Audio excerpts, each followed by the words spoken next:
안녕하세요. 저는 50대 여성입니다. 제가 어제 무심코 라디오를 듣다가 충격적인 이야기를 듣게 됐는데요. 지금의 4, 50대는 위로는 부모님께 효도를 해야 하고 자식들에게는 글쎄 효도도 바랄 수 없는 그런 세대라고 하더라고요. 그걸 미정산 세대라고 한다네요. 그 소식이 어찌나 저에겐 딱 공감이 되던지 정말 슬프고 소름이 돋았네요. 요즘 젊은 애들은 아이 낳기를 싫어하고 결혼도 하지 않으려고 하잖아요. 한국도 이미 초고령화 사회가 되었다고 하더군요. 제가 60, 70대에는 어떻게 될지 상상만 해도 끔찍하네요. 저는 일찍 결혼해서 애들은 이미 성인이 되었는데요. 큰딸은 시집을 갔고 작은 아들은 다행히 취업이 돼 열심히 회사에 다니는 중이고요. 남편은 가난 말기입니다. 아니, 이제 전 남편이라고 해야죠. 저는 지금 남편과 이혼 소송 중이거든요. 제가 어쩌다가 인생이 새로 시작되는 황금기에 남편과 이혼을 하게 되었는지 여러분은 궁금하지 않으신가요? 그럼 지금부터 제가 당한 어이없고 황당한 스토리를 들려드릴 텐데요. 어쩌면 청취자분들도 뒷목을 잡으실 정도로 화가 나실 수도 있지만 끝까지 들어주세요. 제 사연을 잘 들어주시고 부디 청취자님들의 현명한 댓글 부탁드립니다. 그럼 우선 제가 살아온 이야기부터 하겠습니다. 저는 파주 시골 출신이에요. 지금은 그곳에 새로 큰 출판단지가 생긴 걸로 알고 있지만 예전에는 정말 논이랑 밭밖에 없던 곳이었거든요. 춥기도 엄청 춥고 전방이라 군부대도 많던 곳이었어요. 저는 그곳에서 태어나 소녀 시절을 보냈습니다. 제 부모님은 농사를 지으셨어요. 평생 땅밖에 모르고 고생만 하다 돌아가셨죠. 지금은 두 분 다 돌아가시고 안 계시지만 말이에요. 저는 제 친정 부모님만 생각하면 눈물부터 나옵니다. 제가 시집 온 후 시댁 부모님과 남편만 챙기다가 친정 부모님의 임종도 못 보고 두 분 다 보내드렸거든요. 지금 생각하면 제가 왜 그렇게 바보처럼 살았는지 정말 후회가 됩니다. 부모님이 살아계실 때 자주 찾아뵙고 효도도 해드렸으면 정말 좋았을 텐데요. 저희 부모님은 딸 둘, 아들 셋 이렇게 5남매를 키우셨어요. 그 중에 저는 둘째 딸이고요. 농사밖에 모르시던 부모님은 돈을 모으는 대로 논밭을 사 쌀농사며 밭농사를 지으셨습니다. 저는 어릴 적에 부모님이 농사 짓는 분들이라는 것이 싫었어요.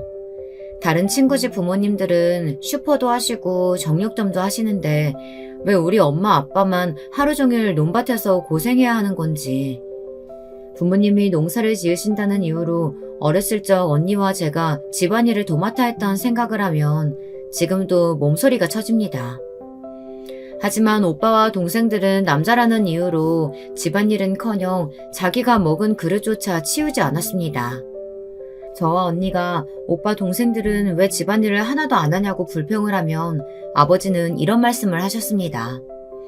제 부모님은 옛날 분들이라 다 그렇듯 남아선호 사상이 짙은 분들이었거든요.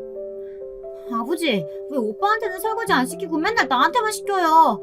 저도 다음 주에 시험이란 말이에요. 기집애가 공부는 해서 뭘 해? 그냥 얌전히 집안에서 엄마 하나 돕다가 시집 가버리면 그만인 것을. 네 오빠가 잘 돼야 돼. 그래야 나중에 우리한테 돌아올 것이 있지. 저는 그런 부모님의 가부장적인 태도들이 싫었어요. 그런데 더 화가 났던 것은 아버지 밑에서 오냐오냐 비호만 받으며 아무것도 안 하는 큰오빠였습니다. 큰오빠는 항상 아버지가 그런 말씀을 하실 때마다 아버지 뒤에서 혀를 내밀며 저를 약올렸거든요. 그러면서 하는 말이 더 가관이었어요. 내가 이 집안에서 왕이야. 내가 이 집안 이끌고 나갈 장남의 장손이니까 누나도 너도 다 소용없어. 내가 엄마 아빠 모시게 될 거니까 내가 지금 대우받는 게 당연한 거지. 그래, 우리가 늙으면 큰오빠한테 부영받아야 하니까 너희들은 억울해할 거 없어. 너랑 네 언니야 다 시집가면 그만이지. 남의 식구 될 거잖아. 그런데 아이러니한 건 제 큰오빠는 부모님을 1년도 안 모시고 돌아가실 때까지 시골에서 그냥 방치했다는 거예요. 세상에 이런 불효자식이 있을까요? 저는 그 당시에 친정부모님께 딸이라고 하도 구박을 받고 차별을 받아 지금도 그게 너무나 가슴에 맺혀 있어요. 그래서 제 아이들은 그렇게 키우지 않으리라고 굳게 다짐을 했습니다. 제 언니는 그런 차별 대우를 받으며 반쯤은 체념을 했었죠. 그래서 언니는 저처럼 아버지에게 불평도 하지 않고 그저 묵묵히 자기 할 일을 했습니다. 마치 엄마처럼요. 저는 그런 큰언니를 볼 때마다 답답했어요. 언니는 화도 안 나? 왜 딸만 차별 대우받고 살아야 돼? 언니도 아버지한테 한번 불평이라도 해봐. 됐어. 어차피 이 한국 사회에서 여자의 위치는 그런 거야. 난 나중에 절대 결혼 안 할 거야. 공부 열심히 해서 해외 나가서 살 거야. 언니는 정말 그 말 그대로 부모님이 고등학교 진학을 반대하자 집을 나가버렸어요. 지금은 미국에서 큰 한인 슈퍼를 운영하며 잘 살고 있고요. 미국인과 결혼도 했어요. 하지만 그때는 저희 집에서 난리가 났죠. 아버지랑 고등학교 진학 때문에 싸운 다음 날 언니는 바로 가출을 했거든요. 그것도 부모님이 모아두신 그때 당시 돈 100만 원을 가지고 나갔어요. 친정 부모님은 크게 놀라 경찰에 실종 신고를 하셨어요. 하지만 누가 봐도 가출이 명백한 사실이라 경찰에서는 언니의 행방을 찾는데 크게 신경 쓰지 않았습니다. 어머니는 딸이 걱정되어 울고 밥도 못 드셨지만 아버지는 제 언니의 행방보다 그 돈 100만 원을 가지고 나간 것만 괘씸했는지 이놈의 기집애 잡히기만 하면 가만 안 둘 거야 하시면서 매일 술을 드시고 길길이 날뛰셨습니다. 결국 언니는 못 찾고 그대로 부모님의 가슴 속에 남았어요. 그때부터 저 역시 매일 속으로 생각했어요. 이놈의 집구석 내가 고등학교만 졸업해서 나가겠다고요. 그렇게 저는 친정부모님에게 아무것도 기대하는 것 없는 채로 고등학교를 졸업했어요. 아버지는 제 언니가 고등학교 진학을 못하게 되자 집을 나갔던 것을 보시고는 저한테는 고등학교까지는 마치라며 허락을 하셨습니다. 그렇게 고등학교를 나온 후 저는 집을 떠났습니다. 제가 집을 떠날 때 어머니는 대학 학비를 못 대줘 미안하다며 우셨습니다. 하지만 저는 드디어 지긋지긋한 집구석을 떠날 수 있다는 것만 해도 참 좋았어요. 제 집에서 정말 하녀처럼 온갖 집안일을 다 하고 그것도 모자라 농번기엔 농사일까지 동원되어야 했거든요. 제 큰오빠는 대학 가야 한다며 하나도 시키지 않는 농사일을 저는 동생 둘과 함께 해야만 했습니다. 그리고 저는 이제 우리 동네 쪽으로는 침도 안 뱉겠다고 말하며 고향을 떠나 서울로 나갔어요. 20살이 되어 처음 보았던 서울은 확실히 파주보다 번화하고 일자리도 많은 별천지였습니다. 저는 부모님의 도움을 일체 받지 않았기 때문에 처음에는 고생도 많이 했어요. 상고를 나와 격리 일을 해봤지만 저는 가만히 앉아서 사무직으로 일하는 것은 적성에 맞지 않았습니다. 그래서 한 1년 하고 바로 그만두었죠. 그 후부터는 월세방을 전전하며 하루 벌어 하루 먹고 살았던 적이 있었어요. 요즘에야 다들 어플을 쓰지만 옛날에는 생활정보지 벼룩시장이라는 게 있었잖아요. 저는 벼룩시장 구인 구직란을 매일 체크해서 일당이 가장 높은 곳으로 골라 일을 나갔어요. 파출부 일도 해보고 공장에서 알바도 해보고요.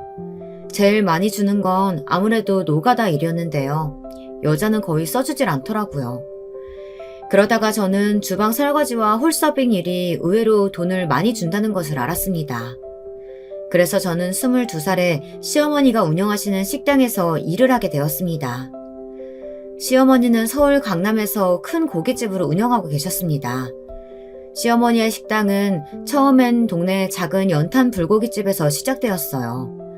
그러다가 입소문이 나서 식당을 강남으로 옮겨 크게 확장하셨죠. 그 상태로 20년 넘게 해오시고 계십니다. 시어머니와 제가 어떻게 만나게 되었는지 궁금하시죠? 어느 비가 많이 오던 날 저는 거리를 정처 없이 걷고 있었죠. 그날은 아침부터 아무것도 못 먹은 날이었어요. 그런데 시어머니의 식당에서 풍겨오는 냄새가 장난이 아니더라고요. 저는 홀린 듯이 그 고깃집에 들어갔어요. 시어머니는 그때 마포에서 혼자서 가게를 하고 계셨어요. 손님도 거의 없었고요. 시어머니는 저에게 뭘 먹을 거냐고 무뚝뚝하게 물어보셨습니다. 저는 쭈뼛거리며 제가 돈이 없다고 그냥 너무 맛있는 냄새가 나서 들어와 본 거라며 나가려고 했습니다. 그랬더니 시어머니는 제 모습을 아래 위로 훑어보시더니 물으셨습니다. 너 나이가 몇 살이야? 미성년자는 아니지? 네, 저 22살이에요. 그래? 그럼 내가 밥 한 끼 줄 테니까 여기서 하루만 일해볼래? 내가 봐서 네 일하는 게 마음에 들면 계속 써주고 아니면 오늘 밥값이라고 쳐주고 가는 거야. 어때? 그때 저는 시어머니가 하늘에서 내려온 천사 같았습니다. 어머니는 배가 고플 것 같으니 밥을 먼저 주겠다고 하며 부엌으로 들어가 제육 1인분을 차려주셨습니다. 저는 정말 그 밥을 허겁지겁 먹었어요. 그리고 나서 그날 어머니가 시키는 대로 홀서빙이며 설거지를 했습니다. 시어머니는 제가 일하는 게 마음에 들었나 봐요. 손님에게 싹싹하게 서빙하고 시키지 않아도 척척 설거지 쌓이기 전 끝내놓은 걸 보시더니 내일부터 나와서 일을 하라는 거였습니다. 저는 너무 기뻐서 어머니에게 90도로 인사를 했습니다. 고맙습니다. 고맙습니다. 어디서 일을 많이 해본 솜씨인 것 같구나. 그래, 내일 꼭 일하러 나와야 한다. 내가 너 마음에 들면 월급도 많이 올려주마. 저는 시어머니의 가게가 마포의 연탄불 고깃집이었던 때부터 시작해 강남의 큰 정육식당으로 옮길 때까지 한 3, 4년 일을 했던 것 같아요. 그러다 시어머니의 소개로 남편을 만나게 되었죠. 시어머니는 아들 삼형제를 두었는데요. 첫째가 제 남편이었고 그 밑으로 둘째, 셋째 시동생이 각각 3살 터울이었습니다.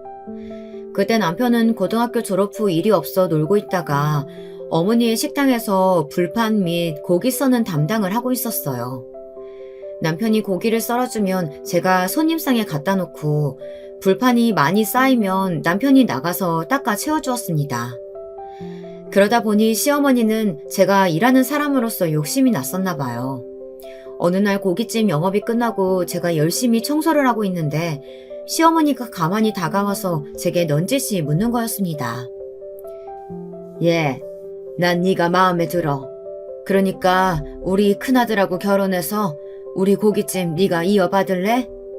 우리 아들도 네가 마음에 있는 것 같던데 말이야. 남편은 저보다 2살이 연하였어요. 그래서 처음엔 남편이 남자로 생각되지 않아 결혼을 안 하겠다고 했었죠. 그러나 시어머니는 집요하게 저에게 남편과 한번 사귀어보라며 강요를 하는 거였습니다. 그리고 남편도 서투르나마 저에게 꽃도 선물하고 같이 놀러나 가자며 그 당시 시아버지가 몰던 자가용까지 태워주며 저에게 마구 어필을 했습니다. 저는 결국 남편과 시어머니의 끈질긴 구애에 떠밀리듯 결혼을 선택했어요. 사실 저는 월세 생활을 하면서 그 월세값만 아끼는 것만으로도 좋겠다 생각하고 있었거든요. 사실은 보증금도 월세도 제 고향 파주보다 배 이상 비싼 곳이었으니까요. 게다가 저는 집이 마포에 있었기 때문에 강남까지 출퇴근하려면 교통비도 많이 들었는데요. 결혼을 하면 그 모든 걸 아낄 수 있겠다는 생각이 들기도 했습니다. 그때는 뭘 깊이 생각할 여유가 없었어요. 그냥 이렇게 흘러가는 대로 살고자 생각하기도 했고요. 그렇게 어영부영 남편과 결혼을 하게 되었습니다. 저에게는 신혼이란 게 없었어요. 결혼한 지 2달이 채 되기도 전에 저는 임신한 사실을 알았습니다.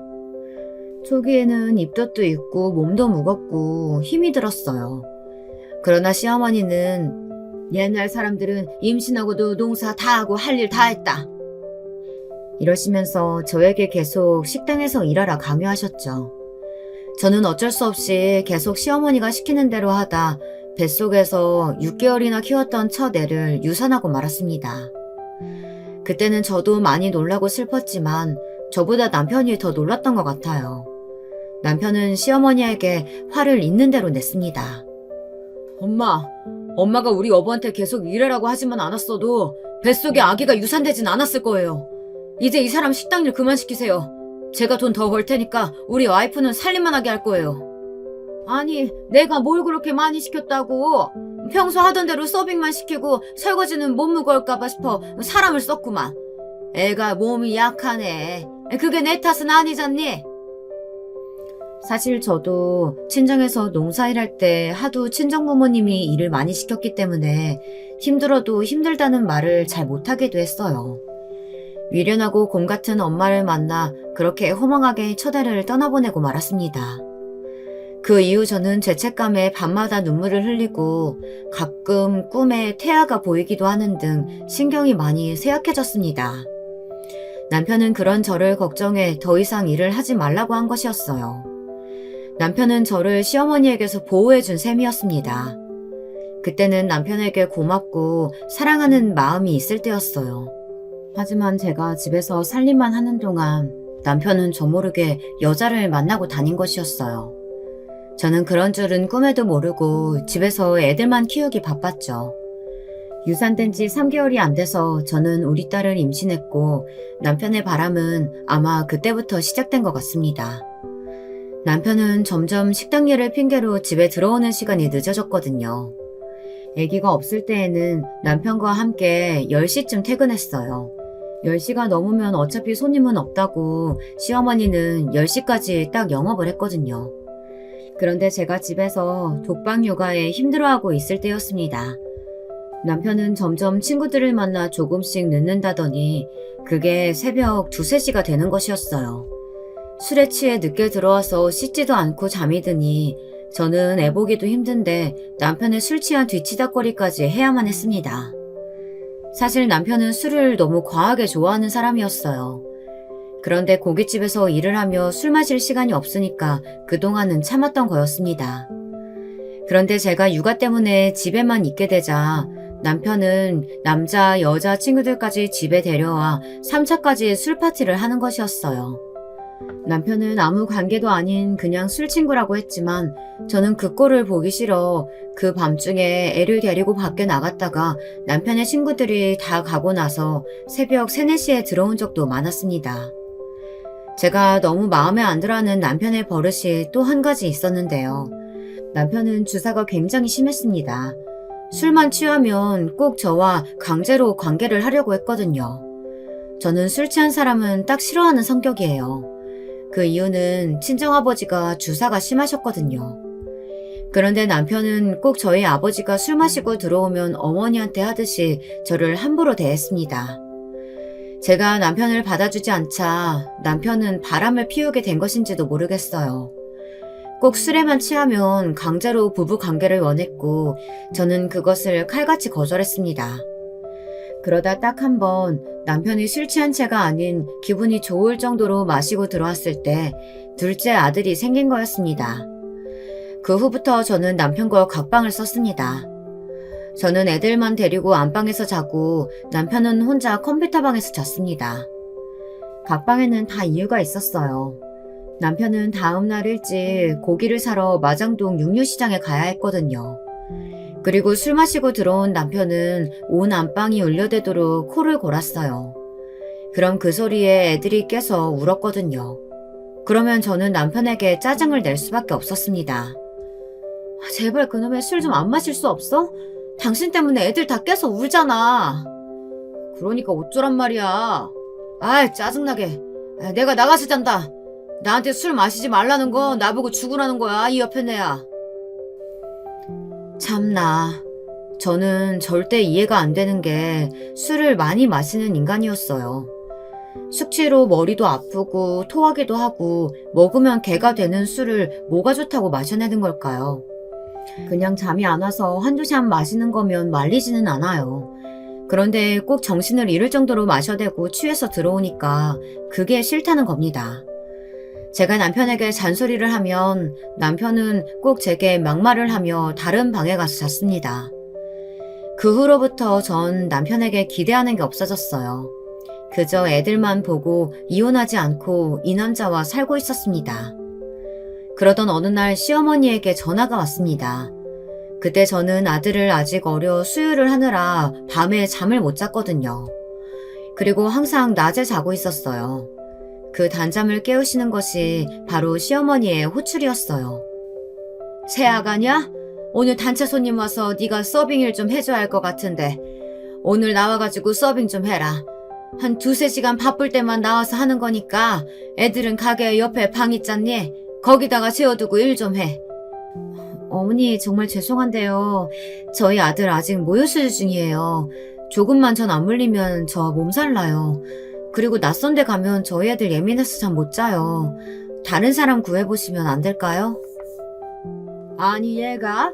너 이 시애미가 정중하게 부탁하는데 생각도 안 해보고 거절하는 거냐? 어디서 감히 시애미한테 말대꾸 하는 거야? 얼른 나오지 못해?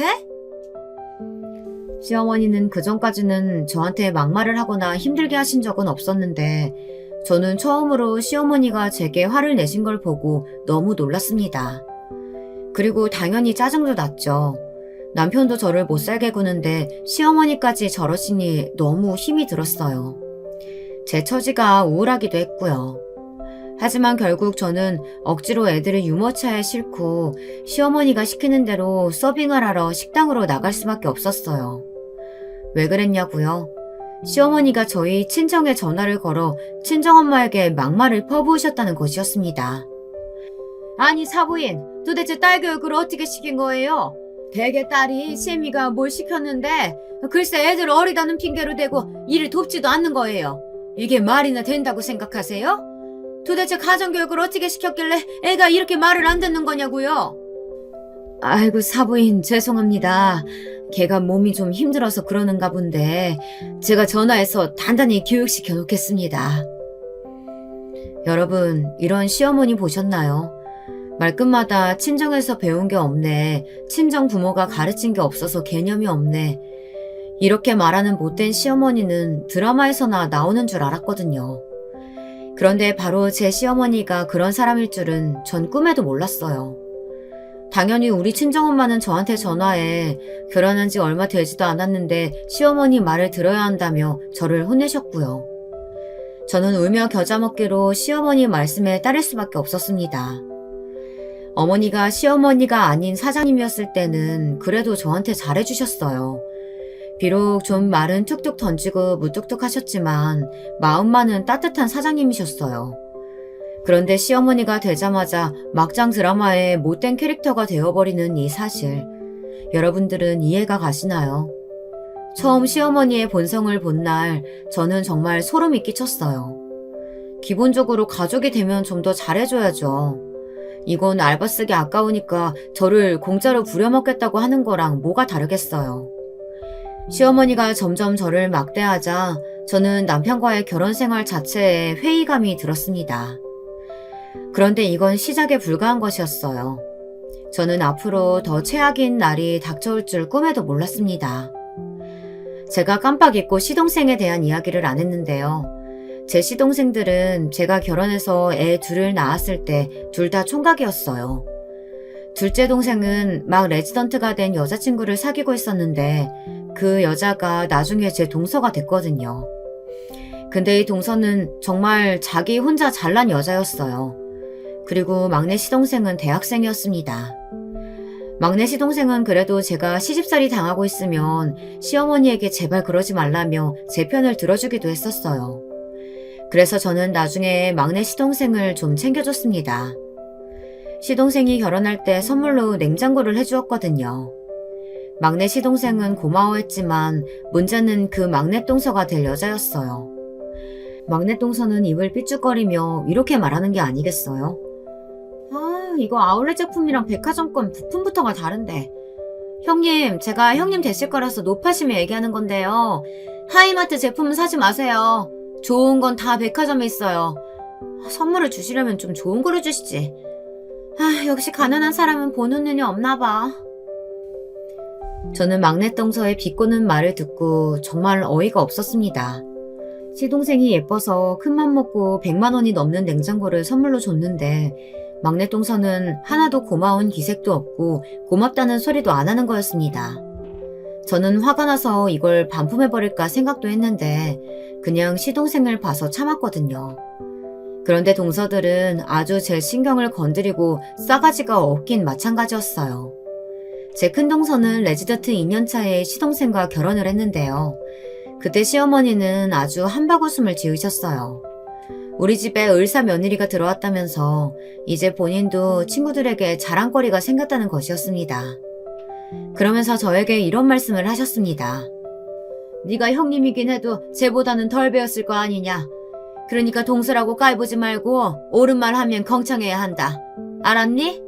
너는 고등학교밖에 못 나왔잖니. 그러니까 동서가 얼마나 너보다 똑똑하겠어. 어머니, 그게 무슨 말씀이세요? 집안일이나 고깃집 일 외에는 제가 동서한테 얘기할 게 뭐가 있다고요. 그리고 제가 서열상 위잖아요.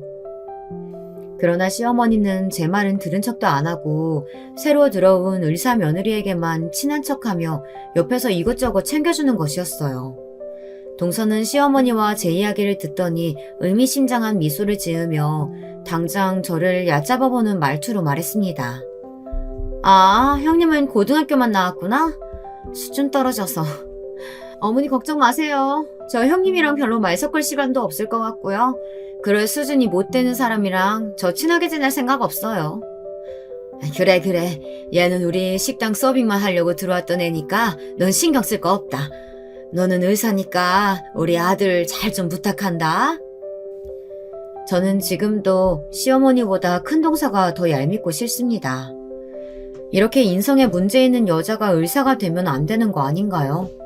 의사면 뭐 하겠어요. 인간성이 이렇게 더러운데 말입니다. 하지만 저의 시어머니는 티나게 동서들을 저와 차별 대우하셨어요. 그것도 치사하게 시어머니에게 주는 용돈의 크기로 판단하는 것이었습니다. 의사 동서야 물론 돈을 잘 버니까 시어머니에게 용돈 100만 원씩 팍팍 드릴 수 있겠죠. 그리고 막내 동서 역시 친정이 잘 살았거든요. 시어머니가 자랑처럼 말씀하신 적이 있었는데요. 막내 동서 부모님이 강남에 10층짜리 건물 한 채 있는 건물주라는 것이었습니다. 시어머니도 막내 동서에게 그 말을 듣자마자 태도가 싹 바뀌셨어요. 무슨 말만 하면 우리 막내 며느리 하면서 막내 동서만 챙기는 거였습니다. 그에 비하면 저의 친정은 심하게 차이나는 게 맞았어요. 제 부모님은 돈도 많이 못 버시는 농사꾼이었으니 말입니다. 시어머니는 둘째 동서가 들어오자 저와 비교하며 저를 더 못살게 구셨어요. 그러다 막내 동서가 들어오니 완전히 막내 동서만 이뻐라 하시는 거였습니다. 처음에는 저를 꼬드겨서 남편과 결혼하면 지금 운영하는 식당을 물려주실 것처럼 말씀하셨던 시어머니가 이제는 돈에 눈이 멀어 저를 찬밥처럼 내치시니 저는 억울한 마음이 들었어요. 그래서 어느 날 시어머니에게 서운하다고 따지려고 한 적도 있었습니다. 우리 애들이 학교에 들어간 후 저는 시어머니의 식당에서 일을 하기가 싫어 집 주변에 있는 작은 분식점에서 3-4시간 정도 하는 아르바이트를 구했습니다. 그랬더니 그 사실을 알게 된 시어머니가 난리가 난 거였어요. 뻔하게 시어머니가 식당을 운영하고 있는데 그 일을 도와줄 생각은 안 하고 다른 데서 돈 벌려고 한다고 말이죠. 그래서 저는 시어머니께 직접적으로 말을 하기로 마음먹었습니다. 어머니 생각 좀 해보세요. 제가 어머니 식당에서 일을 하면 월급이 나오나요? 저한테 가족이라는 이유로 돈 안 주시잖아요. 저 남편이 버는 돈만 가지고는 살림하기 힘들어요. 애들 다 학교 갔고 학원비 필요한 나이들이잖아요. 그런데 어머니는 저한테 하루 종일 일만 하라고 하고 월급 안 챙겨주시잖아요. 뭐야? 너는 어떻게 하나만 내고 둘은 몰라? 이게 다 나중에 너한테 식당 넘기려고 하는 거잖아. 그런데 그새를 못 참고 너는 딴짓이나 하려고 하니? 내가 뭘 믿고 너한테 식당을 맡기겠니? 그러게. 당신이 여기 나와서 일이라도 하면 나중에 내가 이 고깃집 물려받으면 나도 좋고 당신도 일할 데 있어서 좋고. 근데 왜 안 하려고 하는데? 어차피 내가 사장 될 거고 당신은 사장 부인 되는 거 아니야. 저와 어머니의 옆에서 고기를 썰고 있던 남편이 저를 힐끗 쳐다보더니 시어머니의 편을 드는 것이었습니다. 하지만 저는 그 두 사람의 속내가 다 뻔히 읽히는 것이 어쩌겠어요. 못된 남편, 그리고 그 못된 남편의 편인 시어머니를 더 이상 믿을 수가 없었습니다. 저는 다신 공짜로 일을 하고 싶은 생각이 없었어요. 그래서 한 달에 다만 120만 원이라도 주면 홀서빙 일을 생각해 보겠다고 했죠. 그랬더니 시어머니는 얼굴이 붉어지면서 화를 마구 내셨어요. 야, 이런 도둑년의 심보 같은 이라고. 내가 홀서빙 알바애한테 한 달에 얼마 주는 줄 알아? 88만 원 줘. 근데 너는 똑같은 시간 일하고 120만 원 뜯어가겠다는 거냐? 됐다. 나 너한테 일 안 시킬 테니까 네 마음대로 살아. 저희 시어머니는 아르바이트 애들에게 박하셨어요. 그러다 보니 대학생들은 한두 달 일하다가 다 말도 없이 그만둬 버렸거든요. 그러고 나면 꼭 시어머니는 저한테 이렇게 무임금 노동을 시키셨어요. 저도 그걸 뻔히 알고 있었기 때문에 시어머니에게 그 당시로는 큰 월급을 제시했던 거였습니다. 결국 저는 시어머니의 무임금 노동에서 빠져나올 수 있었어요. 그리고 집 근처에서 아르바이트를 하다 힘들면 쉬고 또 다른 일을 찾고 그런 생활을 계속했습니다. 보험 영업을 해보고 카드 정수기 영업도 하고요. 그러다 홈쇼핑 콜센터가 저에겐 적성에 맞더라고요. 9시부터 16시까지 콜센터 일을 했고 그 일로 아이들 학원비며 부족한 생활비를 보태면서 살았어요. 한 군데 전착을 하니까 제 능력을 인정받아 직급도 올라갔습니다. 지금은 팀장의 자리에 올라 있어요. 월급도 나름 많이 받고 있습니다. 아마 그래서 지금이라도 저는 남편과 시댁을 잘라내고 새 생활을 하려 생각한 것도 있어요. 코로나가 유행하기 전에 있었던 일인데요. 그때 마침 설 연휴가 시작되던 때였거든요. 저는 홈쇼핑 일 때문에 시댁에 바로 가지 못했어요. 설에 더 바쁜 일이 홈쇼핑이잖아요. 그런데 설 명절 전에 시어머니는 저에게 무리한 요구를 하셨습니다. 그날 아침도 바빠서 겨우 세수만 하고 나가려는데 어머니가 전화를 하셨더군요. 예, 이번 명절에 우리 식당에 단체 손님 오는데 네가 그날 일 좀 해줘야겠다. 네 동서들은 이런 일 해본 애들 아니니까 너밖에 할 사람이 없잖니. 어머니, 이런 일로 저 부르지 말라고 하셨잖아요. 저도 홈쇼핑 일 때문에 바빠요. 이번 명절 때 저희 회사의 일이 얼마나 많은지 모르시죠? 저 어쩌면 밤까지 일해야 할지도 몰라요. 전업주부인 막내 동생에게 부탁하세요. 제가 거절하자 시어머니는 화를 내며 미친 듯이 소리를 질러댔습니다. 뭐? 그깟 전화 받는 일 따위가 뭐가 대수라고 식당 일을 못하겠다는 건데? 너 이제 나이 좀 먹었다고 이 시엠이 가르치려고 드냐? 내 아들이랑 계속 살고 이 고깃집 이어받으려면 그딴 직장 얼른 때려치우고 이 시애미가 시키는 대로나 해. 시어머니는 저에게 있는 대로 소리를 지르시곤 전화를 딱 끊어버리셨습니다. 저는 정말 어이가 없어 말도 안 나오더군요. 이 집안 사람들은 다 자기밖에 생각 안 하는 이기적인 사람들이었어요. 며느리에 대한 배려라곤 눈꼽만큼도 없는 사람들이었죠.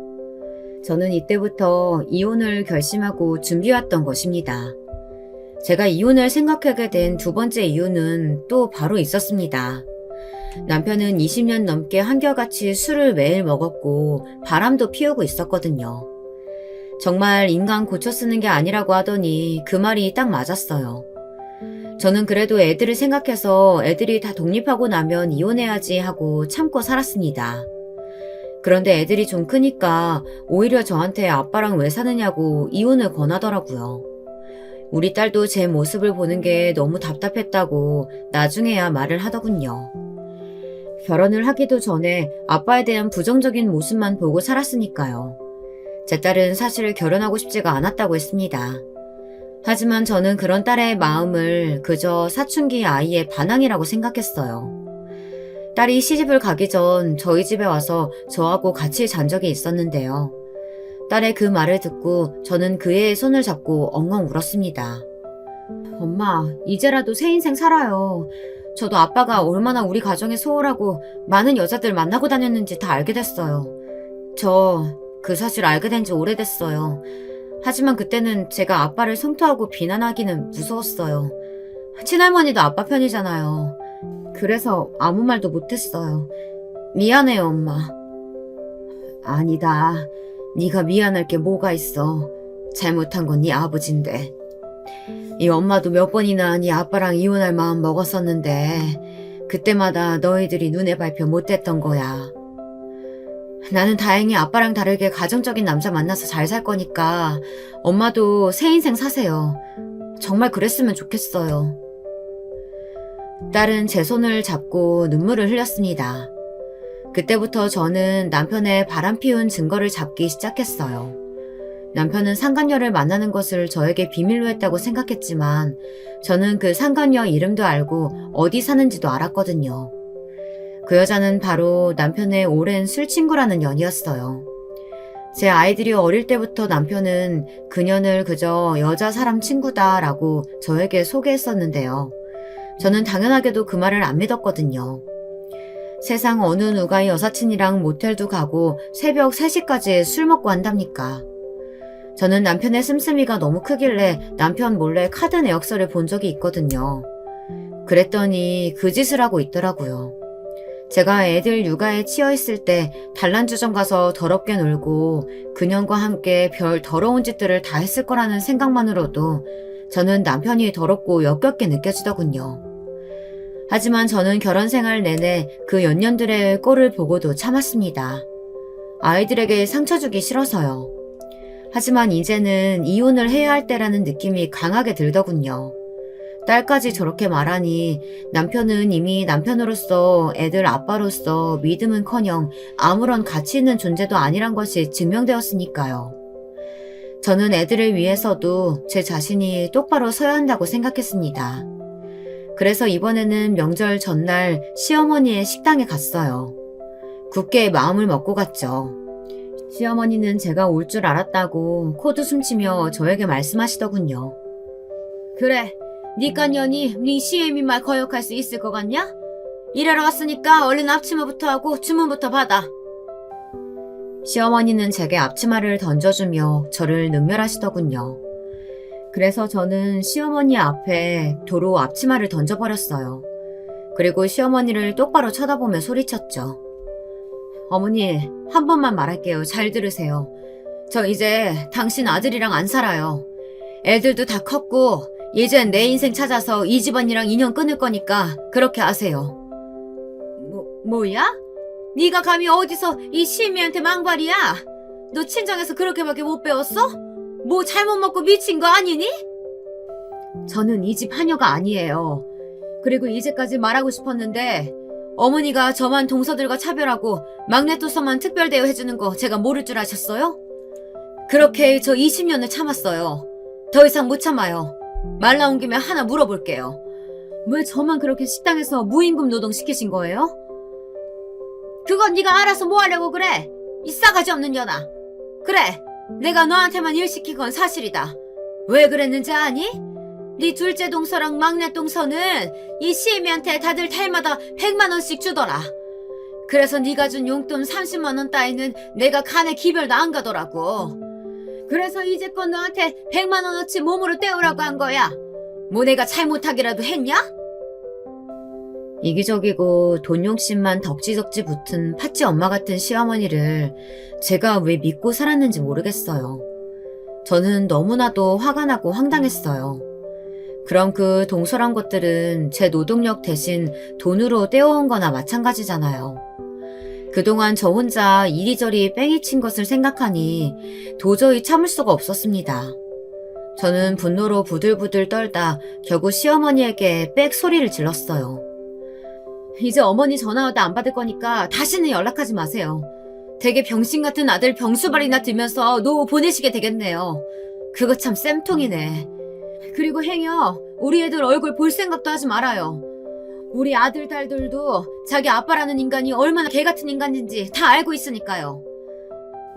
제 말을 듣자마자 시어머니는 제 멱살을 잡더니 뺨을 세게 때리는 거였습니다.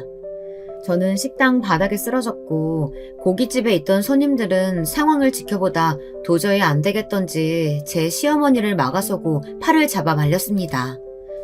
그때 남편이 주방에서 나타났어요. 이 미친 여편애야, 미쳤어? 왜 우리 엄마한테 대들고 지랄이야? 뭘 봐? 다들 구경 났어? 빨리 나가. 나가지 못해? 우리 아들 잘한다. 이 미친년부터 좀 쫓아내라. 이년 얼굴만 봐도 혈압 올라서 죽을 것 같으니까 얼른. 남편은 손님들을 다 쫓아내고 식당 문을 잠갔습니다. 시어머니는 자기가 저를 때려놓고는 갑자기 바닥에 퍼질러 앉아 우는 것이었어요. 정말 저는 그때 시어머니가 미친 거 아닌지 의심이 되더라고요. 이깟 뺨 한 대로는 저는 아무 충격을 받지 않았어요. 그만큼 이 집안이 지긋지긋했고 이 인간 말종들과 인연을 끊는데 뺨 한 대 정도면 싸게 먹히는 거라고 생각했습니다. 저는 당장 경찰서에 신고했습니다. 곧 경찰들이 달려왔고 저는 제 뺨을 맞은 것과 협박받은 내용들을 경찰서에 가서 진술했어요. 사태의 심각성을 처음부터 본 식당 밖의 손님들도 몇 명 나서 증인이 되어주었습니다. 저는 떨리는 손으로 고발장을 썼어요. 그것은 이제 이 시댁의 악마들과 인연을 끊을 수 있다는 생각에서였어요. 경찰들은 시어머니를 현행범으로 잠시 구류에 처한다고 했습니다.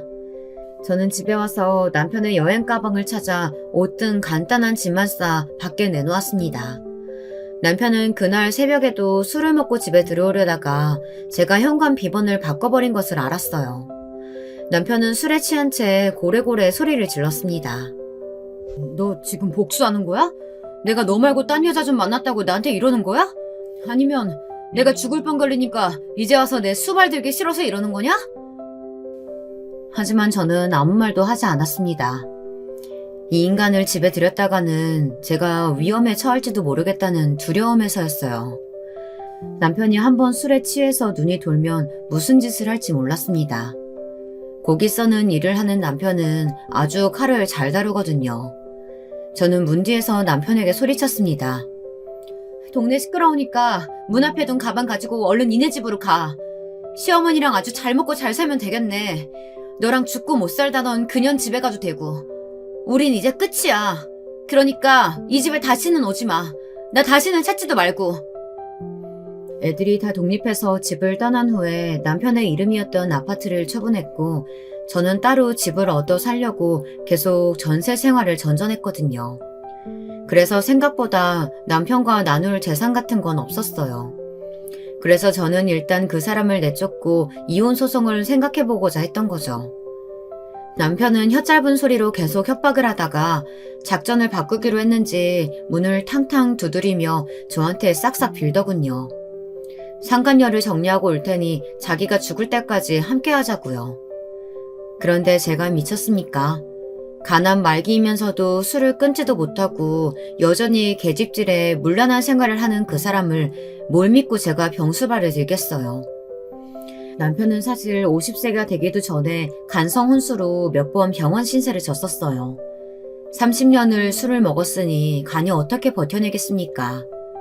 처음엔 간 경화로 입원을 했었는데 그 사람은 이까짓 건 괜찮다고 하면서 여전히 술을 계속 마셨어요.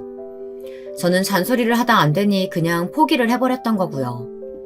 그러다 동네 병원에서 초음파를 보다 대학병원에 가보라면서 소견서를 써주더군요.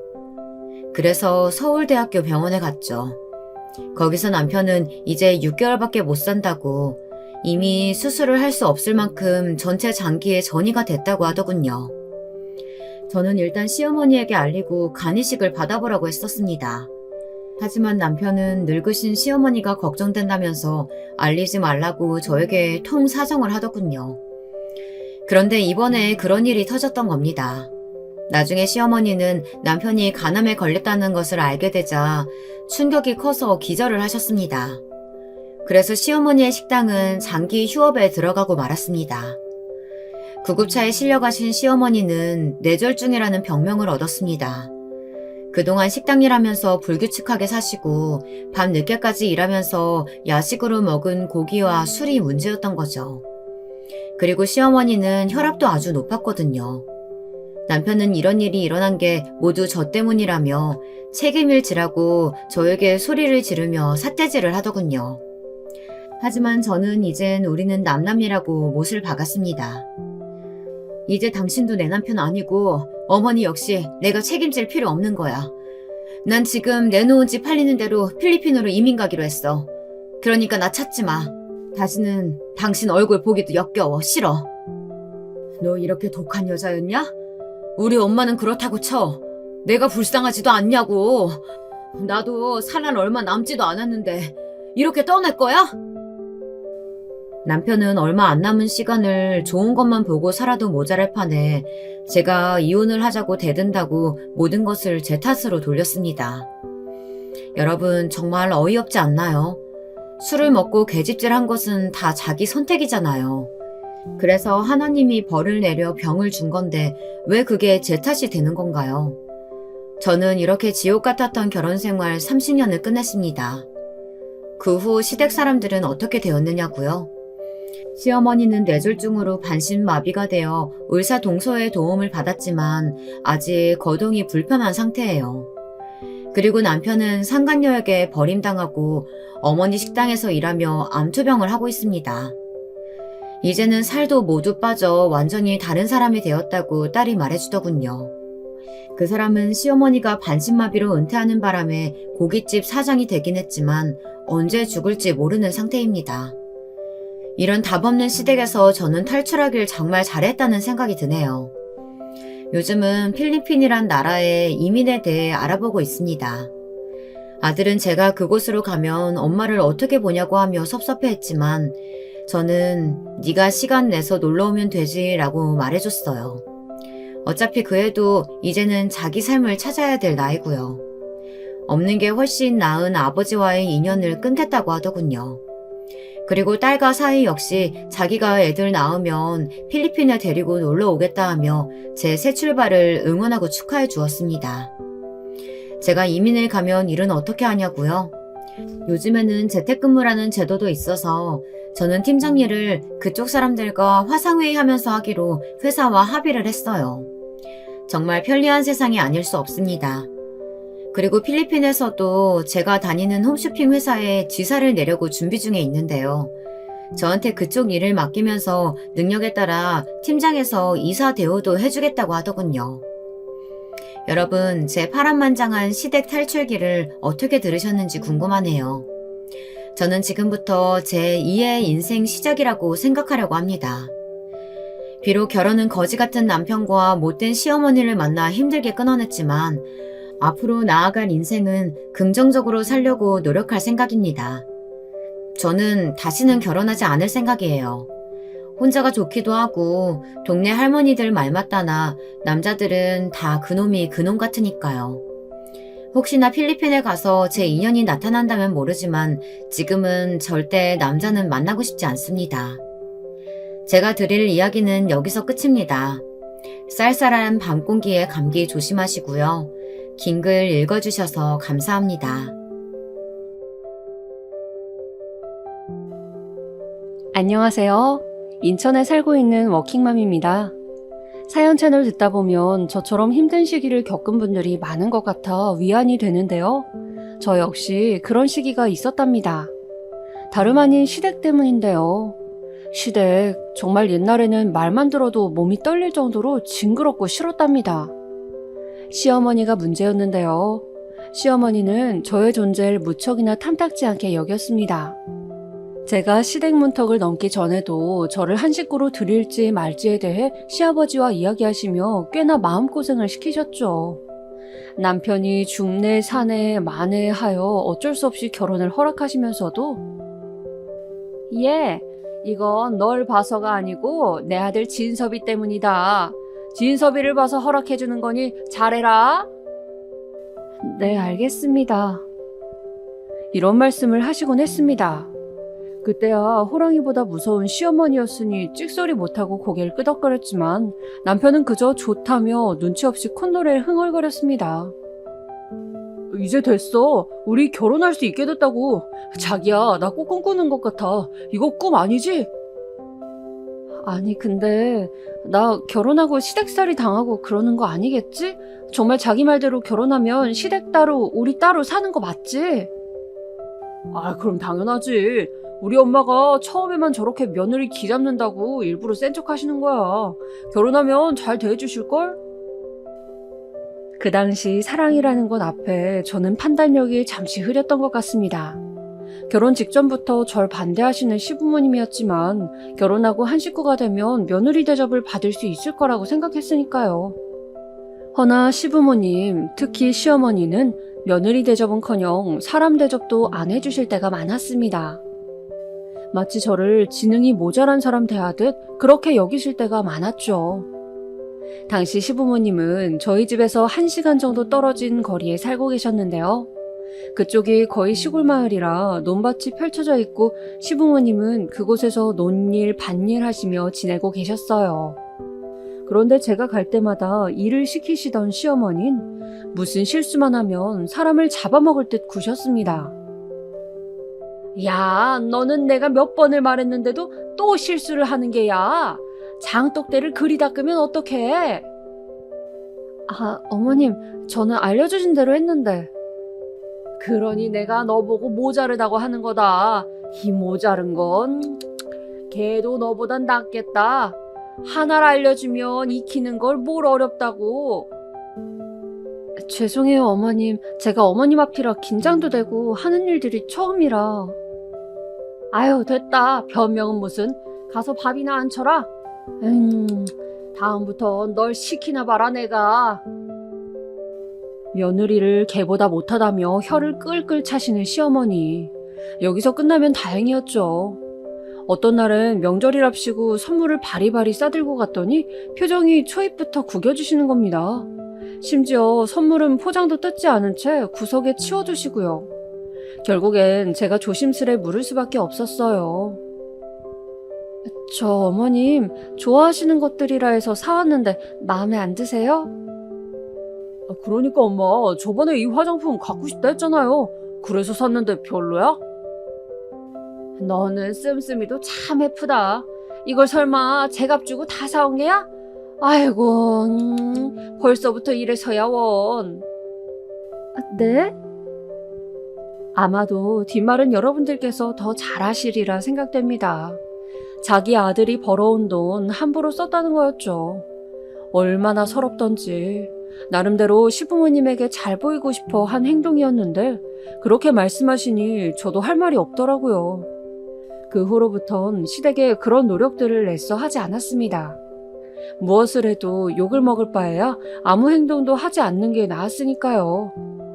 하지만 그러던 어느 날 심장이 쿵 떨어지는 일이 생기고 말았는데요. 시어머니께서 눈물바람으로 전화가 오신 겁니다. 그러시며 하시는 말이 네 아버지가 지금 밭일하다 쓰러져 병원인데 의사 말로는 중풍이 온 것 같다더구나. 나 어쩌면 좋으니 진서봐. 급히 남편과 함께 병원으로 달려가니 시아버지는 말도 못하시는 상태였고 저희도 잘 알아보지 못하셨습니다. 한눈에 봐도 상태가 위급해 보였죠. 남편도 이런 일을 처음 겪은 터라 어떻게 해야 할지 모르고 발만 동동 굴렀어요. 게다가 시어머니께서 홀로 중풍 환자인 아버님을 간호하셔야 하는 상황이었는데 그게 만만치 않을 것 같다는 생각도 들었습니다. 정말 저 양반 젊었을 땐 온 사방으로 바람펴 나 치질이 고생시키더니 이제는 중풍이 웬 말이라니. 아이고. 시어머니는 사람 많은 병실에서 그렇게 곡소리를 내며 엉엉 우셨습니다. 사실 저 역시 주변 어르신들이 중풍으로 고생하다 돌아가신 적이 있었기에 환자도 주변 사람들도 얼마나 힘든 일인가는 알고 있었어요. 집안에 아픈 사람이 한 명 있으면 환자뿐 아니라 간호하는 사람에게도 힘듦이 전염되기 마련이니까요. 집안 분위기 어두워지는 건 말할 것도 없고요. 거기다 가정의 생계까지 책임져야 하는 시어머니 입장으로선 더욱 부담스러운 일이 아닐 수 없었습니다. 역시나 저희가 종종 찾아뵐 때마다 시어머니는 어째 점점 더 늙어가시는 듯 했어요. 눈가에 주름이 많아지고 기력도 없어지시는 것 같았죠. 엄마 괜찮아? 아버지 병원에 맡길까? 이런 시어머니를 지켜보다 걱정이 된 남편이 그리 물으면 그저 고개를 저으며 나랑 살부비고 살던 양반인데 내가 책임져야지. 괜히 병원에 보냈다 하늘 가면 나를 얼마나 원망할꼬 하며 힘없이 말씀하시곤 했어요. 그러면서도 가끔은 누워 계신 채 말도 못하시고 그저 벽만 쳐다보는 시아버지를 보며 한탄을 하기도 했어요. 당신 나를 얼마나 고생시킬 거예요? 나 지금 관절이 쑤시고 안 아픈 데가 없어요. 당신 똥오줌 받아내는 것도 이젠 한계라고요.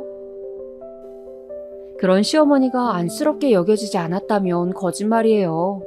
저에게 하던 잔소리 횟수마저 없어지고 그저 사람이 시들시들 기력을 잃어가는데 무슨 방도라도 찾아드리면 좋겠다만 그럴 수도 없었습니다.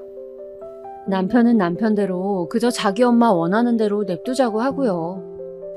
그 시기 사실상 남편은 자기 부모님 일은 신경도 못 쓸 만큼 바쁘긴 했습니다. 회사를 나와 친한 동료와 함께 사업을 시작했는데 그게 많은 투자를 받고 시작하는 사업이라 절대 실패해선 안 된다고 하더라고요. 저야 사업에 대해 아는 바가 없다지만 옆에서 봐도 그 압박이 만만치 않게 큰 것 같이 보였습니다. 남편은 잠도 제대로 못 자고 끙끙 앓았으니까요. 허나 그런 와중에 좋은 일과 나쁜 일 두 가지 일이 동시에 생기고 말았는데요.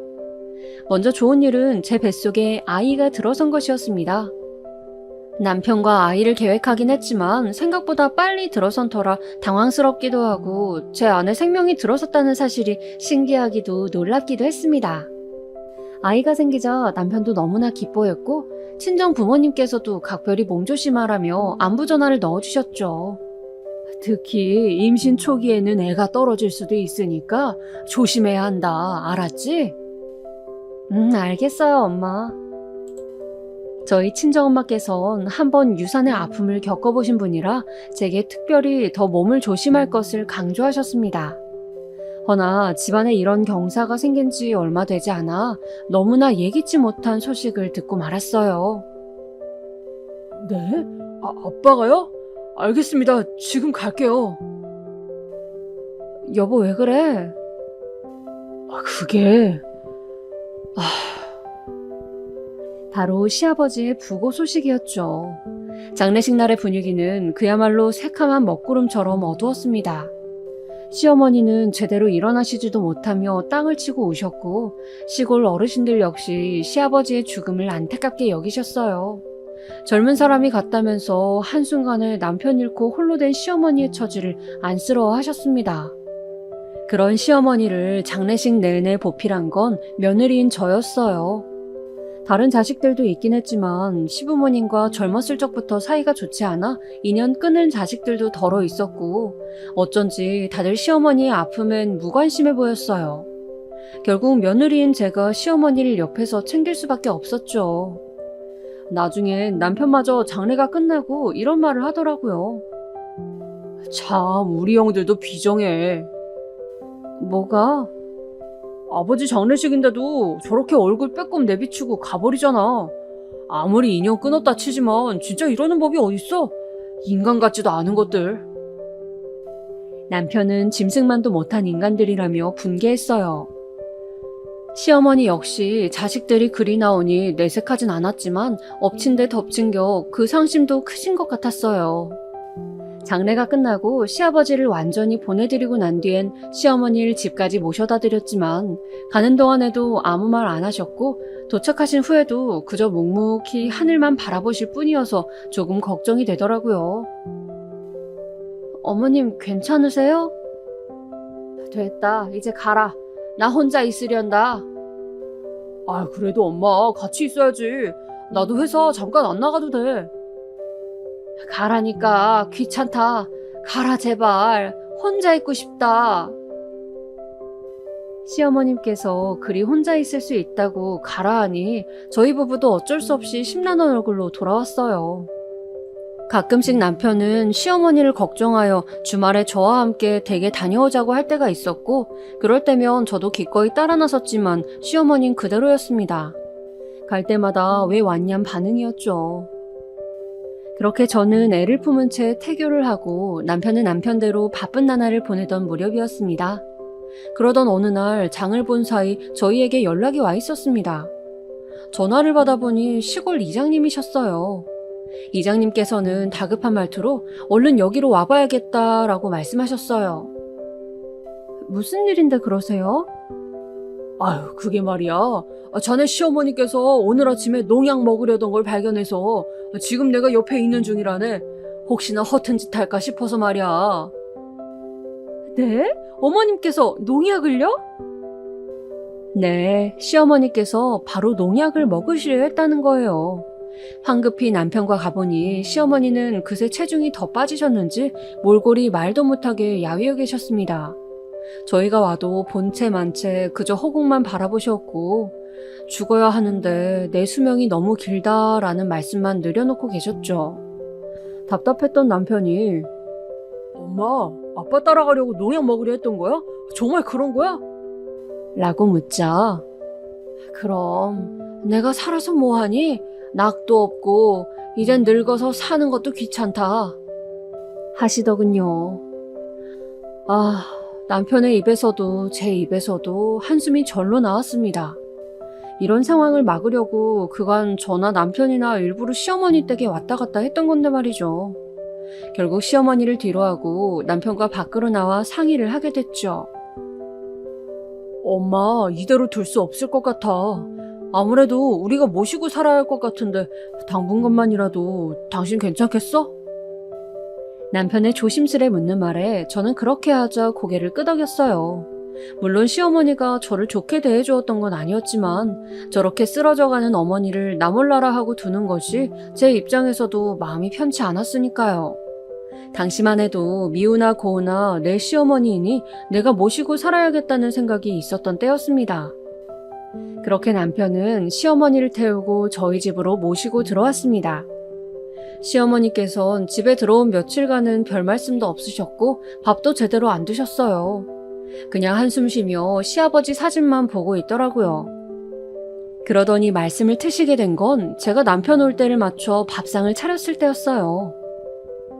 예, 반찬 좀 더 많이 만들려무나. 네? 더 만들라고 그걸 누구 코에 붙인다는 거니? 아, 네 어머님 알겠습니다. 그땐 말없던 시어머니께서 입을 여셨다는 것만으로도 좋았어요.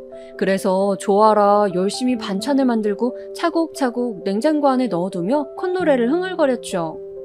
시어머니께서 하시면 활력이 돋을 만한 것들을 알아보기도 했는데 마침 저희 집 앞 공원에서 무료로 요가를 알려주는 프로그램이 있더라고요. 연령대도 시어머니와 비슷한 분들이 많아 친구 사귀기도 좋겠다 싶었죠.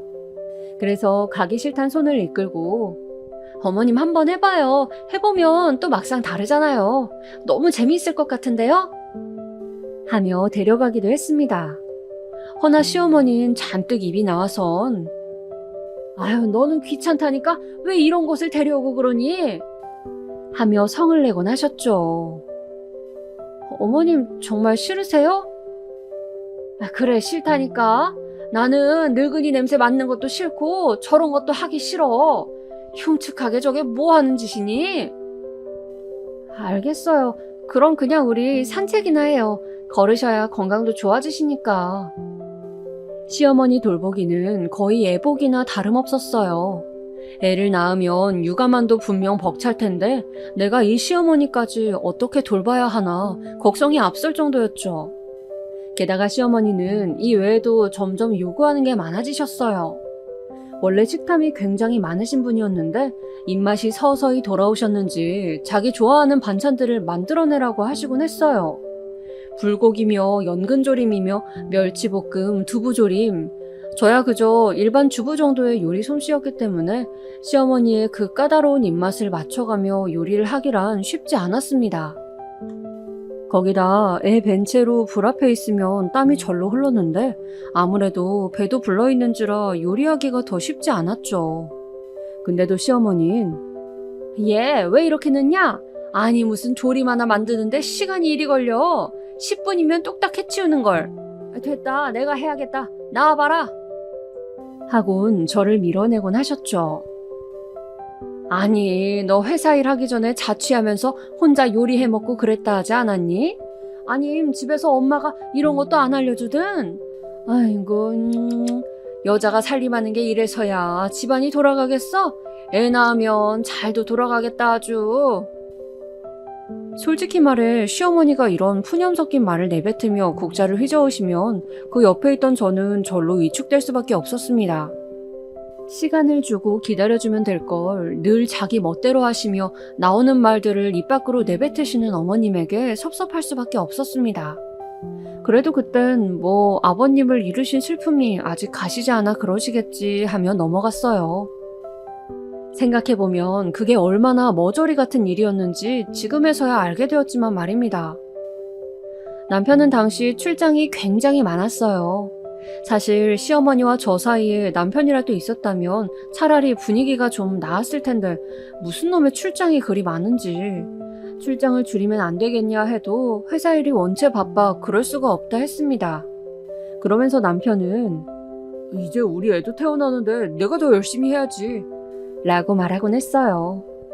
사실 그 말도 맞긴 맞았어요. 저야 어차피 육아하느라 일을 하지 못할 텐데 남편이 저희 집 생계를 이끌어가는 이상 열심히 해서 하루빨리 회사가 자리 잡히고 안정되는 게 저희의 미래에 도움이 되는 길이었죠. 그래서 만삭 때까지 다른 여자들은 남편이 이것도 사다 주고 저것도 사다 주며 신경 써주었다 하지만 저는 그런 거 일절 없이 지냈어요. 받기는커녕 오로지 시어머니 뒷바라지, 이게 제가 하던 주된 일이었죠. 그리고 그렇게 시간이 흘러 10달을 꽉 채우고 우리 보물 같은 아이가 드디어 세상에 나오게 되었고 그간의 고생을 보상하는 듯 너무 잘생긴 아들이었습니다. 눈망울이 똘망똘망한 아들을 품에 안자 이제야 제가 드디어 엄마가 되었다는 사실이 실감이 났죠. 다만 제왕절개를 한 터라 한 달간 배가 타들어가는 고통을 겪으며 산후조리를 했어요. 남편도 꽤 비싼 산후조리원에 돈을 대주어 제게 거기 있다가 오라며 지원해 주었고요. 근데 산후조리원에 다녀온 뒤 육아에 뛰어들려고 하니 제가 아직 서투른 부분이 많잖아요. 시어머니는 여기에 꽤나 많은 참견을 하곤 했어요. 아마 요즘 젊은 분들도 공감하시는 분들이 많을 텐데요. 시어머니는 정말 많은 말을, 너무나 많은 말을 하곤 했어요. 모유 수유 꼭 해라, 분유 먹이지 말아라, 애 손발 차더라, 이유식은 꼭 네가 다 해먹여라, 공갈 젖꼭지 물리지 말아라, 편식하는 버릇 고쳐야 하니 밥상 앞에서 매를 꼭 들어라. 이루 말할 수도 없을 정도로 많았는데요. 오죽하면 그 잔소리에 지쳐 다시 시어머니가 우울했을 적이 그립기도 했을 정도였습니다. 이런 말씀드리면 제가 나쁜 며느리인 줄 아는데요. 그 정도로 시어머니의 잔소리는 상상 초월이었습니다. 물론 애 낳은 지 얼마 안 되는 초보 엄마이니 보시기에 답답한 게 많겠죠. 하지만 툭하면 나는 애 셋 다 키우고 남의 집 애까지 키운 사람이다. 모르면 내 말 들어라 하시며 자기 의견 강요하시는데 듣고 있기가 힘들더라고요. 그러다 보니 저도 슬슬 짜증이 나곤 했죠. 그러던 중 저희 애가 어느 정도 컸을 무렵이었을 때 기막힐 일이 터지고 말았는데요. 어머님께서 저희 애가 반찬 투정을 부린다고 갑자기 기다란 회초리를 들고 오시는 겁니다. 도대체 어디서 샀는지도 모르는 회초리를 말이에요. 어머니 지금 뭐 하시는 거예요? 애가 이럴 때 가만히 두면 못 써. 어머님, 저희 애 아직 3살이에요. 무슨 짓이세요 이게? 아유, 좀 가만히 있어봐라. 네가 뭘 안다고 이러니? 정말 말 그대로 막무가내였습니다. 말려도 회초리를 들어야 애가 밥을 먹는다 우기시는데 저희 아이는 그 사이 울고불고 난리가 났죠. 물론 옛날 어르신들이 그런 방식으로 아이 키우신다는 건 압니다. 근데 아무리 그래도 자기 애도 아닌 제 애한테 그런 식으로 교육하시는 거 차마 못 보겠더라고요. 그래서 저도 참지 못하고 말씀드렸죠. 어머니 의견 알겠는데요. 우리 주영이는 엄마인 제 교육 방침대로 키울게요. 어머니가 이러시는 거 솔직히 불편하다고요. 이러다 제가 병 걸리겠어요. 오죽하면 저도 시어머니에게 이런 말을 했을까요? 허나 제 심정은 생각도 못하시고 어머니는 어머니대로 난리가 나셨더라고요. 뭐라고? 옛날 어르신이 이런 지혜로운 말씀을 해주시면 감사합니다 하고 받들 줄 알아야지. 아이고, 네가 뭘 안다고 설치긴 설쳐. 그리고 요즘 따라 내 말은 왜 그리 토를 다니? 내가 살림 봐주고 네 애 봐주는 건 생각 안 하니? 어떻게 너 같은 애가 며느리로 들어왔는지? 이래서 여자 잘못 들이면 집안이 망한다는 말이 나오는 거지. 어이가 없었습니다. 어머님이 살림을 도와주시다뇨? 만약 그랬다면 저야말로 고마워하며 받들었겠죠. 말씀드렸지만 어머님의 음식 입맛 맞추려고 꼬박 4시간도 서서 음식했던 사람이 저입니다. 근데도 그런 건 하나도 몰라주시고 자기 말을 그저 듣지 않았다며 제게 큰 소리 치시는데 정말 울분이 터지더라고요. 그 순간 저도 화가 나 버럭버럭 소리를 치고 말았죠. 어머님 제발 저 좀 그만 괴롭히세요. 저도 지친다고요. 육아 스트레스에 시어머니 스트레스에 이 일을 중재해주지 못하고 밖으로 놔두는 남편에 아마 모든 것이 참다 폭발한 것 같았어요. 저도 모르게 눈물이 나와 울고 있으니 아이는 저에게 다가와 손을 잡아주려 하는데 그걸 보자니 마음이 또 서글퍼지더라고요. 하지만 시어머니는 엉엉 울고 있는 저를 보더니 아이고 지랄났다 지랄났어. 울 일도 세고 셌어. 하며 한껏 비꼬시고 나가버리시더군요. 그때 처음으로 깊이 후회했던 것 같습니다. 시어머니를 모시고 온 것을 말입니다. 처음부터 집에 모시고 오지 않았다면 이런 일도 없었을 텐데 그리고 저는 그날 남편에게 출장 취소하고 집에 오라는 말을 남긴 뒤 진지하게 방 안에서 이야기를 나누었습니다. 나 이대로는 어머니랑 같이 못 살겠어. 왜 또? 왜 또라니? 당신 어머님 정말 비위 맞추기 어려운 분이야. 당신은 자식이라 모르지? 내가 지금 어떻게 살고 있는지 알아? 우리 애 육아하기도 바빠 죽겠는데 어머님까지 옆에서 아이 마냥 떼쓰고 잔소리하고 이러다 내가 병 걸려 죽겠다고. 아유, 알았으니까 그만하자. 내가 엄마한테 얘기할게. 미안해, 일하느라 신경 못 써줘서. 남편이 그날 저를 많이 달래주어 화가 조금 풀리긴 했다만 시어머니는 소용이 없었어요. 남편이 이야기하긴 했습니다. 애 엄마한테 잔소리 그만하시고 잘 지내보라고요. 자기 나름대로는 경치 좋은 곳에 어머니를 모시고 가 좋게 대화를 잘 끝냈다고 하는데 어머니는 변한 게 없었습니다. 남편이 중재를 못했던 거죠. 그렇게 남편 없이 시어머니와 단둘이 사는 그런 살얼음판 같은 나날이 이어졌습니다. 그리고 시간이 지나다 보니 저도 어머니 쪽으로만 신경 쓰지 않고 서로 말없이 지내게 되었죠. 그게 더 마음이 편하기도 했고요. 아이가 조금 더 크자 저는 아이를 어린이집에 보내고 이제는 일을 하기 위해 일자리를 알아보게 되었습니다. 지금이야 남편 벌이로도 충분하긴 했지만 애가 크면 그에 맞는 돈이 또 들어갈 거고 아무래도 제가 일하는 게 더 안정감이 있겠더라고요. 그래서 여기저기 일을 알아보는데 갑자기 시어머니께서 저녁을 먹고 나선 저를 불러 앉히시더니 이런 말씀을 하시더라고요. 너 그거 일 알아보는 거 하지 말아라. 네? 그게 무슨 말씀이세요? 나보고 애 보란 소리 아니냐? 너 직장 나가면 애는 누가 보라고 그러는 거니? 어머님, 저 오전에 하는 일로만 알아보고 있어요. 그 시간에 아이는 어린이집 보낼 거고요. 예, 어린이집을 무슨 벌써부터 보내려 한다니? 너 편하려고 애를 희생시켜야겠니? 어머님, 무슨 희생이에요? 무슨 그런 말씀을 하세요? 아무튼 나는 애 안 본다. 그것만 알아둬라. 허리 아파. 애 볼 여력 없어. 기가 찼죠. 이 집에 사시면서 하는 일이라곤 그저 먹고 자고 가끔씩 친구들 불러들여 노는 것뿐인데 그래놓고 자신은 애 못 본다고 선언부터 하시니 말입니다. 허나 어쨌든 저도 불안하게 제 애를 시어머니에게 맡길 생각은 하지 않았으니 계속해서 일자리를 알아보았습니다. 그리고 근처 순댓국집에 아르바이트생으로 취직했어요. 저녁 손님이 많지 점심에는 그닥 손님이 많지 않아 일하기도 편했고 같이 일하시는 이모들도 좋아 나름 만족하며 일을 했던 것 같아요. 벌이는 얼마 되지 않지만 그래도 오랜만에 제 스스로 번 돈이라는 것에 뿌듯함도 느끼고 있었고요. 돈이 있으면 이 돈으로 아이 간식 하나 더 사줄 수 있고 커피점에 가 마시는 커피도 죄책감 없이 사 마실 수 있으니 더할 나위 없이 좋았죠. 그러던 중 저도 참지 못할 일이 터지고 말았는데요. 바로 제가 일하던 식당 유리창 너머로 충격적인 광경을 목격하고 말았습니다. 그날은 제가 저녁에 일하시는 이모와 시간을 바꾸어 일하던 날이었습니다. 이모님께서 딸이 아프다고 하셔서 바꿔드리고 오전부터 저녁까지 일을 하고 있었죠. 그 때문에 어쩔 수 없이 시어머니의 온갖 구박을 들으며 아이를 맡겨야 했지만 식당에 와선 아무렇지 않은 얼굴로 웃으며 일을 하고 있었죠.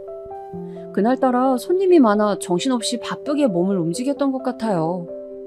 그러다 손님들이 빠져나갔을 때 짬을 내어 잠시 쉬고 있는데 낯익은 얼굴의 사람이 여자의 허리에 손을 두르고 걸어가고 있더라고요. 둘은 무척이나 익숙하게 스킨십을 하고 있었고 저는 멍하니 그걸 쳐다볼 수밖에 없었어요. 그리고 마침내 낯이 익은 얼굴의 눈동자가 제 눈동자와 마주친 순간 허둥지둥 놀라며 여자를 밀쳐내더군요. 여보, 뭐야 이 여자? 그게 있잖아. 당신이 오해하는 그런 사이 아니고 아는 동생이야. 바람 피고 있었어? 너무 화가 나 몸이 부르르 떨렸습니다. 그 순간에도 치졸하게 바람 피는 거 아니었다고 아는 동생이라고 둘러대는 남편에게 이루 말할 수 없는 배신감이 들었죠.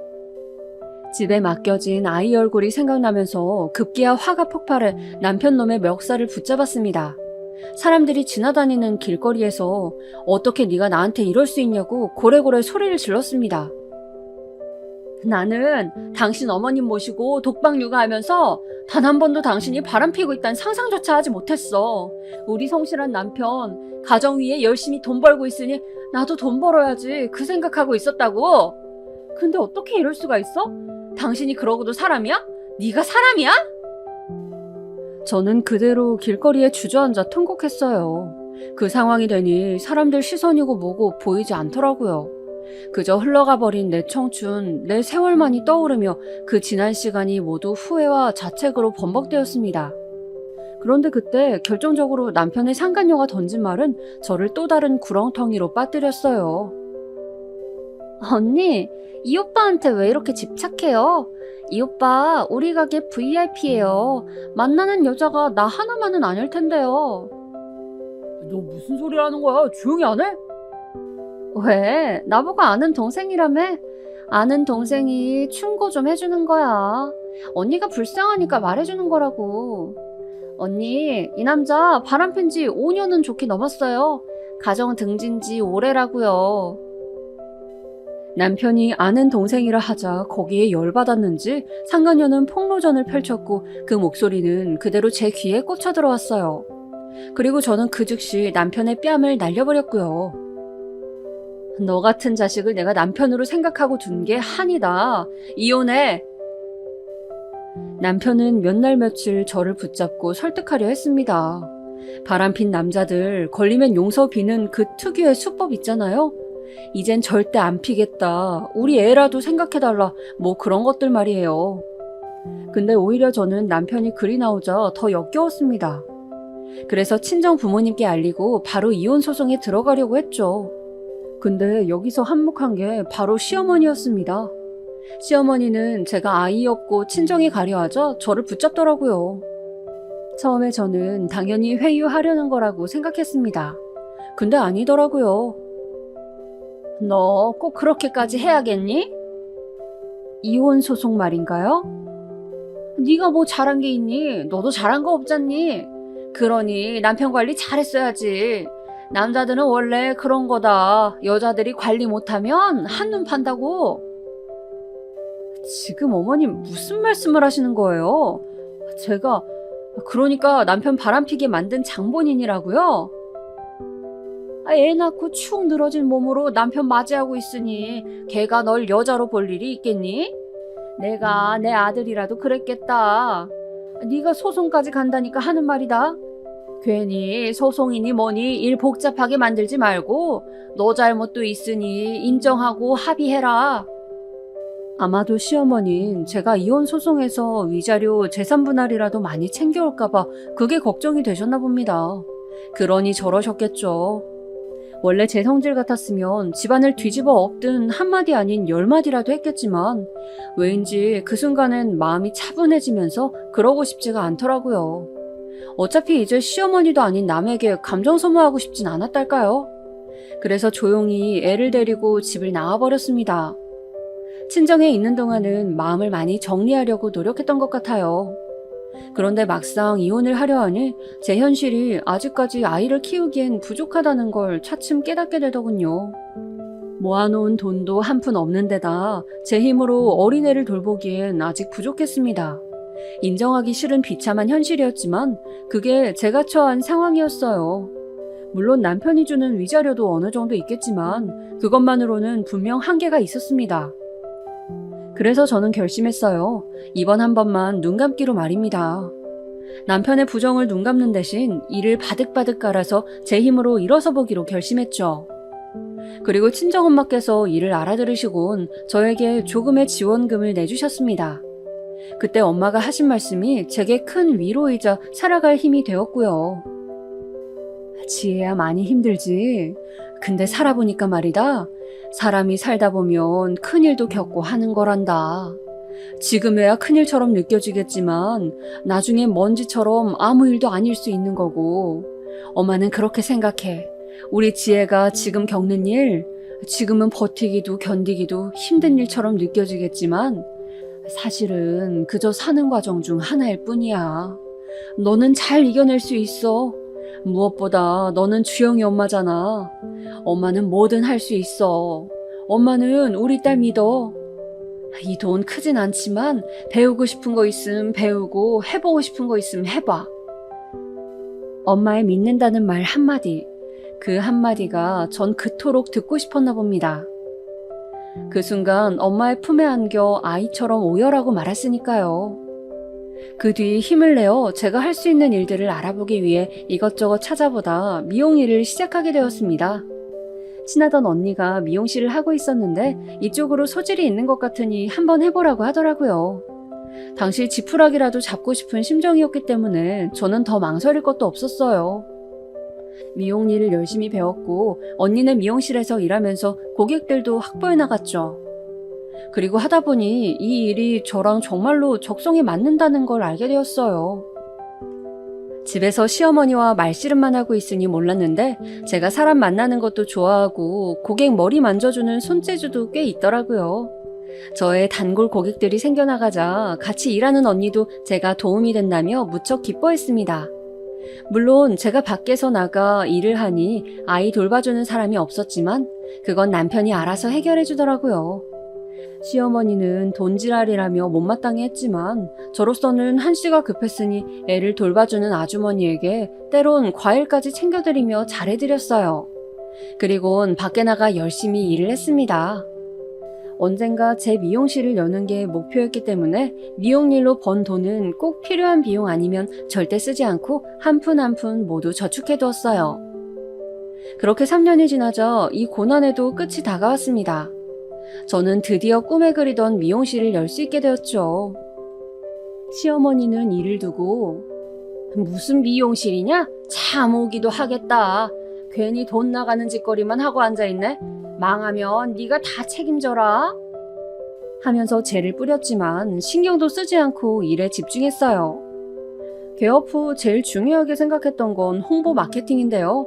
공짜로 머리를 해드리고 온라인에 홍보글을 올리는 마케팅을 해가며 손님들을 끌어모으기도 했고 지인을 데려오면 할인해주는 이벤트를 열기도 했습니다. 그리고 다른 미용실 영업시간보다 1시간 더 늦게까지 열어 밤손님도 확보해 나갔죠.